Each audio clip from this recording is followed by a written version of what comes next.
The Philadelphia Eagles are quickly becoming Georgia Northeast with the 31st pick in the 2023 NFL Draft. The Philadelphia Eagles select Nolan Smith, the edge rusher from where else? University of Georgia. I'm Peter Bukowski, joined by Louie DiBiase from Locked On Eagles.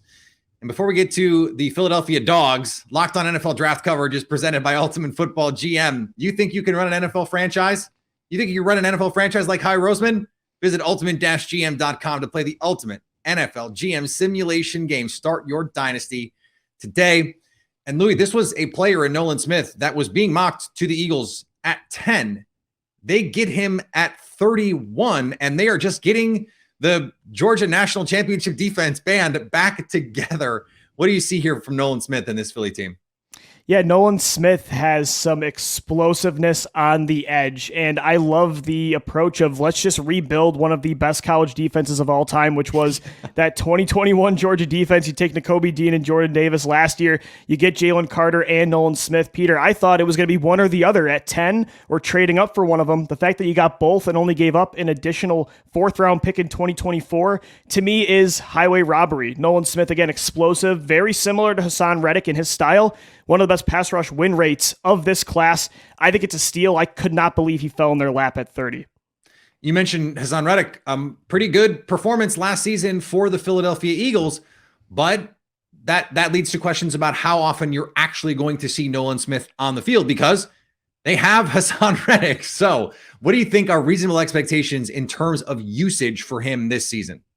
Yeah, and they also have Josh Sweat and Brandon Graham, too, on the edge, so he's not going to step in right away and be an every down player. So I think he's going to be in a rotation, Peter. They have 10 pass rushers that they're going to want to use. They like to be deep and have star power. So I think Nolan's going to have a rotational role and let him develop and learn from a guy that he's very similar to in Hassan Reddick. I think that really was going to be any Eagles pick they made outside of safety and running back. This roster made the Super Bowl. They were one of the best in the league last year, if not the most complete. So there weren't a lot of draft picks that were going to come in right away and have a huge workload. And I think Nolan Smith fits that mold of a player more that's going to carry a bigger load in 2 to 3 years. But I still think he's going to have a role next year. Again, the Eagles like to be deep and rotate through players on the edge and inside. And they've got like 9 or 10 of them. So good luck to opposing offensive lines.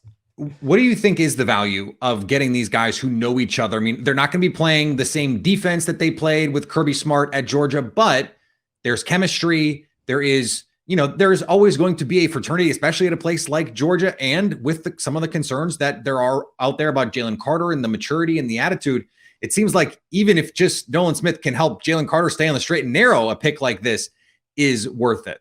For sure, because Jalen Carter, outside of the off-the-field concerns, might have been the most talented player in this class, right? Removing positions. So I think that definitely helps. A lot of it's about culture. Philadelphia really is prioritizing that right now. And you look at some of these culture setters that are under the age of 25, Jalen Hurts, Devontae Smith, they like to keep that going on both sides of the ball. So I think that's a part of it. But it's also they're just really talented players at, again, a historic generational defense. And it's at positions that the Eagles really prioritize. So I think it's a combination of everything, of talent, of the chemistry, and just the personalities. This is the kind of culture they're building. And I think it's going to help Jalen Carter stay in line. He's going to be the one that's going to be the outlier if he's not working 110% every day, because that is the culture of this team, not just the veterans, but the young players too.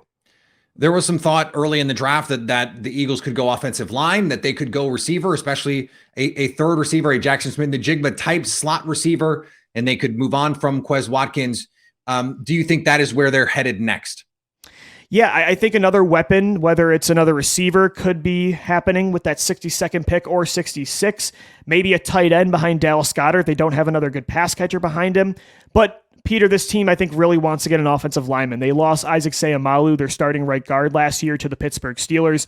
Lane Johnson, not sure how long he's going to play still, signed an extension, but probably a year or two more. They want a long-term right tackle, and they want to be deep up front. So I think more linemen is on the menu tomorrow, and then I would say probably either a weapon or a defensive back. I'd love to get a nice young corner or safety, and hey, guys like Brian Branch and Joey Porter Jr. are still out there, so there's guys for the taking tomorrow. I think there's a lot of good options with those two picks. The way Howie Roseman builds in the trenches, you know the menu is going to have some good stuff on it. That is for sure. For more on the Eagles draft and all things Eagles, subscribe to the Locked On Eagles podcast on YouTube and wherever you get podcasts, part of the Locked On Podcast Network, your team every day. Louie, thanks, man. Thanks, Peter.